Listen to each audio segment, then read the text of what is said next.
The way I entered the buying process was that my fiance and I were living at an apartment in Jamaica Plain. We knew we were going to want to have a bit more space. We didn't want to just like rent a larger apartment. So that really kicked off the home search process for us. So a friend of ours was working with Trevor and recommended that we get in touch with him.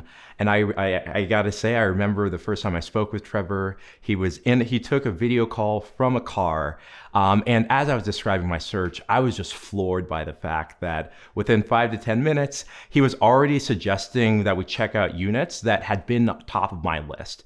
But what's more, after I mentioned some of the other places I was thinking about, Trevor pretty quickly said like, hey, you know what? Based on the criteria you've laid out, I don't actually think these would be a great fit for you. And then he walked me through that rationale, something that I hadn't really expected him to do that early in the process.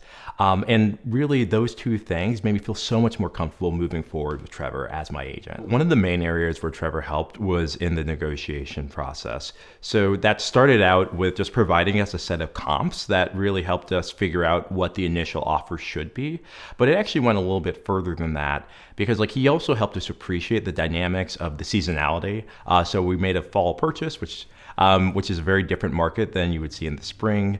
And like he gave us a lot of that context that allowed us to not just sort of make that initial offer, but when we got a counter proposal, figuring out like, hey, like what is the next number we should be moving towards? And then once we had a bid accepted, Trevor really smoothed out the process for us by not just helping us like get to that bid, but also pulling in the team that allowed us to get to the close. That's everything from the inspector, the final lender, and the closing lawyer. As a first-time buyer, it really streamlined everything, and every single provider he recommended was an absolute joy to work with.